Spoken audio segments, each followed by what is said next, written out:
Hi, everyone, and welcome to our LinkedIn Live. I'm Eisha Buch, and I'm the head of teaching and learning at Common Sense Media. And I am so thrilled to be here today to announce something we've been working on for over a year and a half. It's called Common Sense Media's brand new Digital Literacy and Wellbeing Curriculum. As the lead architect of this curriculum, I honestly can't contain my excitement about what we have collectively built. The curriculum represents everything we stand for here at Common Sense Media, protecting and preparing kids for an always-on world. And I'm so excited to be joined by Yvette Renteria, our Chief Program Officer, to do a bit of a deep dive on the new curriculum. Welcome, Yvette. Hello, Eisha. It's so great to be having this chat with you. I know we've been hard at work for several months bringing this to life, and I cannot wait to get it in front of educators, students, and families. And I'd love to just kind of jump right in and dig into this. So, you know, it's interesting because when we think about this work we created a curriculum back in 2018, our digital citizenship curriculum. And you could imagine in 2018 versus today, 2025, the world has changed quite drastically. And the world that our kids are living in is fundamentally different than it was 7 years ago. Technology is reshaping childhood in such a lightning speed pace that it's so hard to keep up with. And when I think about this curriculum, Eisha, and I think about all the conversations we were having during this, I started finding that we found this sense of urgency to address these needs that we hadn't addressed in 2018 with our curriculum. And we've been doing research for decades already, independent research, to really understand what technology means for our kids, what technology exposure looks like for our kids. And I think what we found was that according to our data, we have seen this change, not only in device use, but in innovation when it comes to AI and also the mental health of our young people. So I want to just kind of share with our folks that are listening in today, bringing to life the urgency of this. So according to our research, by the age of 4, we find that more than half of our children are already regular device users. So that's 58% of our kids by the age of 4 are using devices on a regular basis. And then by the age of 8, 1 in 4 kids have their own cell phones. And so when you think about that for a moment, you're like, wow, there's no onboarding process for this. Like our kids are just using these devices at a crazy rate. And then when you think about AI, which has come up and is coming at a fast rate, in fact, we see articles every day, we're hearing stories every day, we're even seeing our own children like mine using it every day. And so with our own research, we started digging a little deeper, and we found that 70% of our teens in the US are using it on a regular basis. And they're using it for schoolwork, they're using it for creativity, they're even using it just to stave off boredom. And so what really caught our attention as we were thinking about this work is when we think about the amount of interaction our young people have with technology. So another piece of our research that we have was when we had an opportunity to look at activity on devices, we found that teens are receiving an average of 237 notifications a day on their devices. So when you imagine that, you can see how that affects attention, focus, and the ability to be present. And I know as I say this, and folks listening in, we have parents, we have educators, we have people who work with young people all the time. And it's something we all need to address. And I want to just lift that. I know schools are looking to address this as well, whether it's implementing cell phone bans, developing AI policies, thinking about the ways to protect and prepare our students for the future to come. And what really comes to mind is digital literacy, AI literacy, media literacy, and ensuring that these become core topics in what our young people learn, both at school and at home. So I'm really excited to dig into this because what I find is that we have found a solution to address these topics that are so needed and essential to ensure our kids thrive. So Eisha, I want to send it back to you because I feel like your team has been incredibly intentional and thoughtful in developing this curriculum. So I'd love for you to just kind of share with the audience what the approach has been around developing this content. Yeah, I'd love to. And I just appreciate the framing. I think it's it continues to be a thing that I'm just like, it is our world, and we have to just be able to embrace all that is amazing about tech and understand the impacts and help prepare kids in the same way that I feel like I need my own preparation as we think about AI. Our work has been guided, I think, to your point, by that very core belief that digital literacy and well-being education needs to be a priority in every school, especially because technology is not only changing how kids are learning and how they are connecting, but it might actually be making it harder to develop some of these essential skills at the exact time they need to be building them. And so for the last 18 months, our work has really been to rethink, what do kids need to learn and how should we teach it in order for them to truly thrive in this always on world. And I feel like what we discovered is that it isn't really about the digital part anymore when we think about digital literacy. It's more about doubling down on what makes us uniquely, powerfully human. And so what I mean by that is, how can we foster critical thinking when there are unverified answers that are instant? How can we actively prioritize face-to-face connections when screens are often much more convenient? How can we nurture curiosity when algorithms are telling us what should we think and what should we believe? And how do we foster that creative persistence when instant generation is always available? And so these four essential skills, critical thinking, human connection, curiosity, and creativity, are really the underpinnings of the new digital literacy and well-being curriculum. And like you'd mentioned, Yvette, the curriculum builds upon our proven success from our 2018 digital citizenship curriculum. But we knew, as you mentioned, like the landscape has clearly shifted dramatically. So we went back to the drawing board, and that's why this was a 1.5 year long process. We really wanted to take a comprehensive approach, and we wanted to be informed by the research.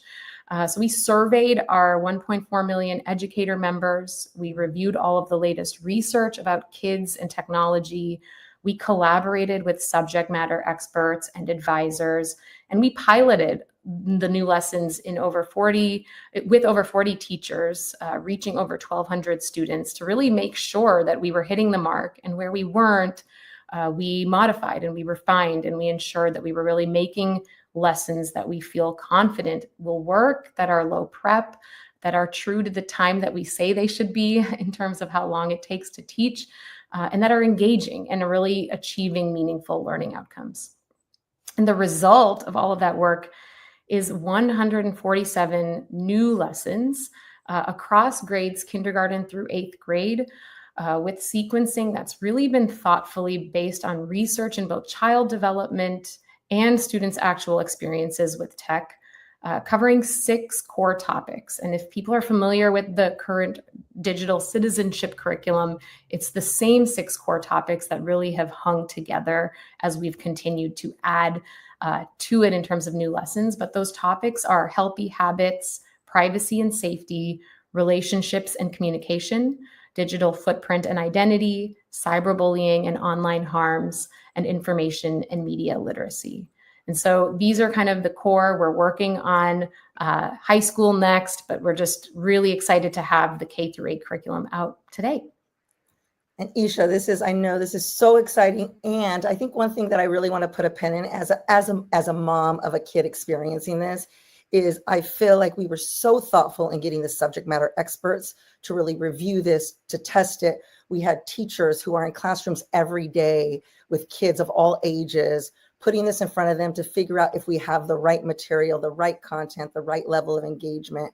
So I don't want to undermine all the work that has been done to really test this and to prove that this is the curriculum that is so essential to put in front of students.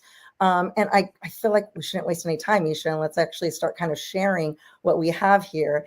And while we do, I feel like I want to just also share not just simply these lessons, but the tools that we have provided to educators to use this and to implement it in an effective way that meets the needs of their students, their student population, whether it's teaching this in advisory, whether it's teaching it during library, whether it's teaching it during an English class or even a technology class. I mean, there are so many ways to incorporate this.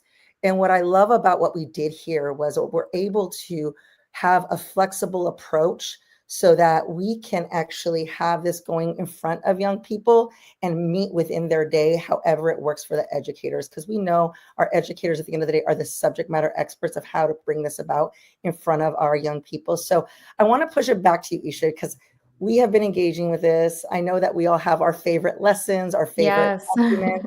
And I'd love to share, I'd love for you to share a little bit of what your favorites are in our content that we're launching today. Sure. Yeah. So if you just to kind of show the 147 lessons, they're all here. This feels somewhat like an endless scroll.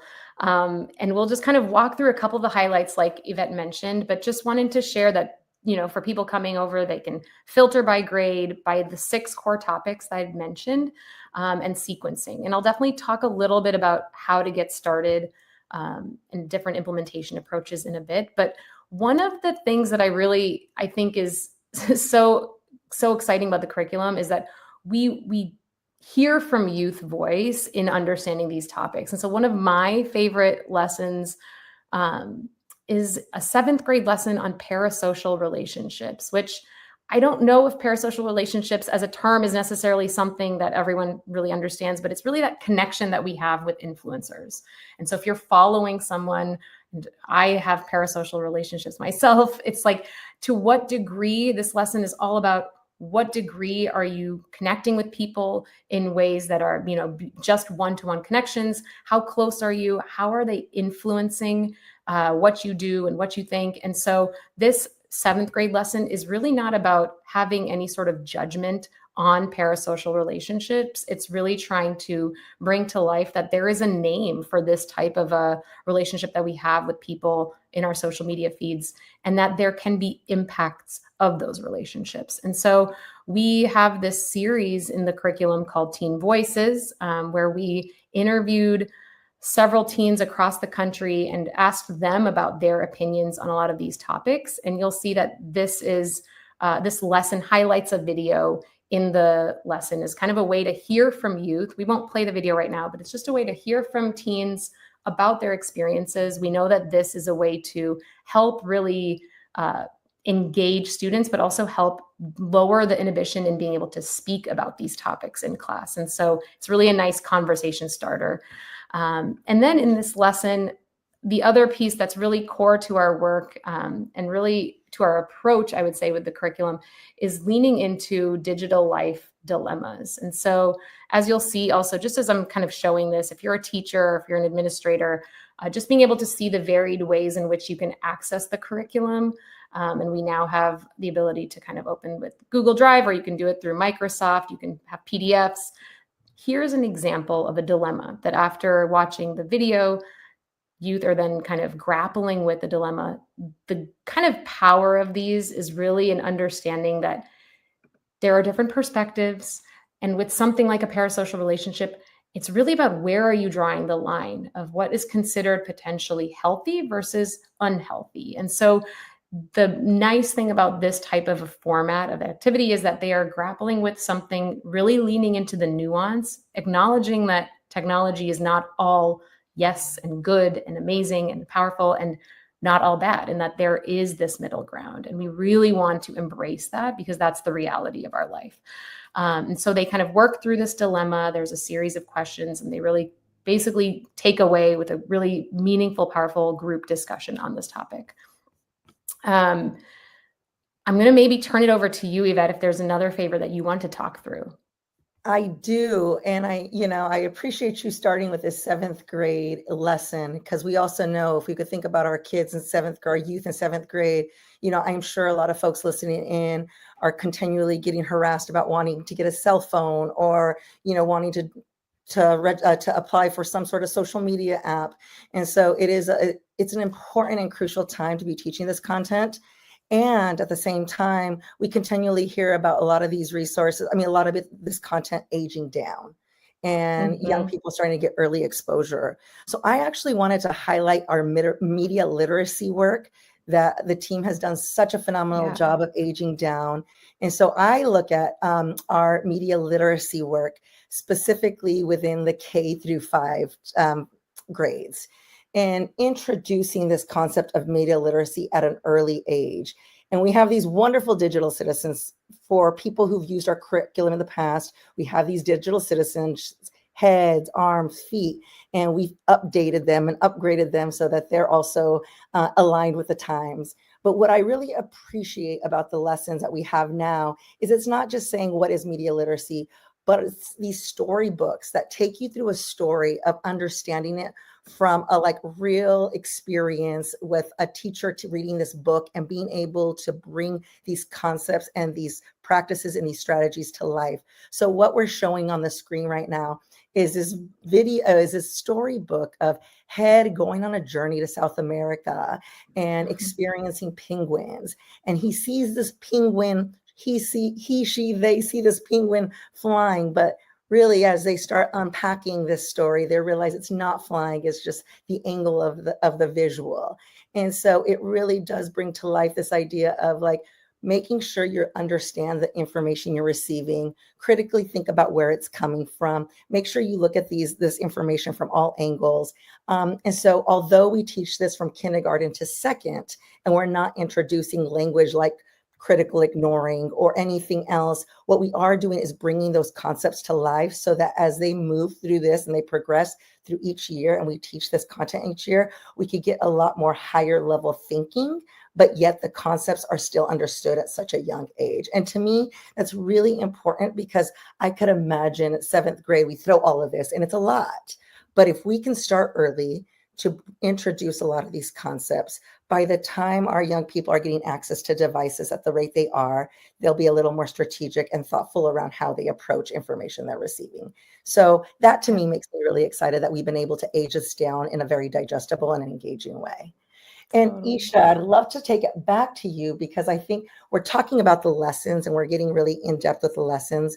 But like, what does this mean for educators to bring this work to life in their classrooms or even their schools or even their districts or states? What have we done here to address that?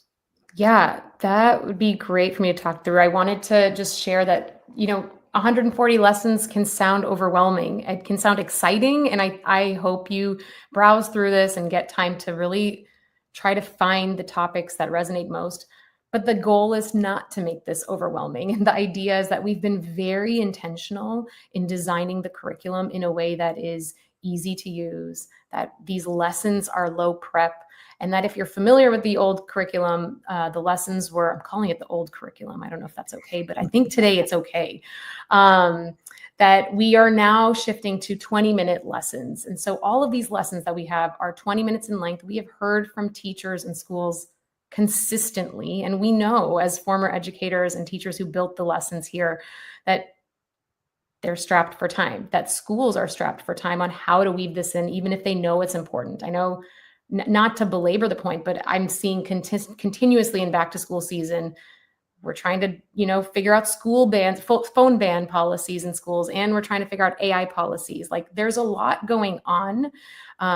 The goal is that this is here to complement and to support with all of the initiatives that you're doing, because teaching digital literacy and well-being is going to make your classroom culture more effective and engaging and nurturing the like lived experiences of young people, and you are preparing them for the world, whether it's phone bans or not, outside of the classroom.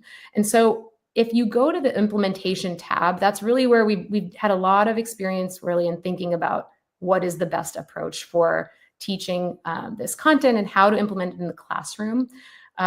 If you go to that tab, and we'll send these links around, the first piece here is that there's a free 1-hour asynchronous PD to really get a deep dive for educators to fully start to immerse themselves and understand the approach, what's new about the lessons, how to kind of navigate all of the resources related to the lessons. And so that's a PD that I encourage everyone to take. And here is a scope and sequence, which is really aimed at, to our point that Yvette was sharing earlier, like how we want this to be core to classrooms and schools everywhere. We in an ideal world are having a full in-depth implementation of this, which means that for ages kinder through second grade, they are all implementing 13 lessons throughout the school year. And so that really, give or take, and in grades 3 onwards to 8th grade, that they're implementing 18 lessons per grade. And the idea here being that if you were able to dedicate 2 lessons of content per month, roughly 40 minutes of teaching time per month throughout the school year, you could cover a very thoughtfully sequenced curriculum that loops and that intentionally builds from year over year to really preparing your students and building upon the concepts as they continue to deepen their use and their sophistication of tech use over time. And so this document here is aimed at the kind of person who's in charge of planning, like how are we going to do it? Where are we going to fit this in? What are the lessons? How are they sequenced? This document is for you to kind of help navigate that with a little bit of color that we were kind of trying to talk about earlier around what are the 6 topics? What was the approach? That's really aimed at framing the curriculum. And here's the scope and sequence. The other piece I just wanted to highlight really quickly is this integration implementation models table. And this is really, we have a really amazing outreach team here at Common Sense that has been doing the work of working closely with districts to implement the curriculum. And so they kind of working off of their experiences and their success stories and the districts that we work with and what has seemed to work well, we've really been able to hone in on a few of the most common, most effective models for implementing the curriculum. And so this is really, if you are starting from scratch or you've done random lessons here or there, and now you're really ready to kind of get going in a more intentional way, this is really here to help kind of give you some structure around, depending on the model you have. Do you have advisory periods? Do you have an SEL class? Do you have a health special that students take? Depending on what you have and where you feel like you can fit it in, these are suggestions for how to do that. So we've tried to think through all of those pieces. I will just say, for the people that might be using the old curriculum, again, here I go saying old curriculum, it's going to be available still on our site in tandem with this, and that we've really been thoughtful in thinking about how to help you transition to the new curriculum if you are in that place. And so there's resources on our site to help do that as well.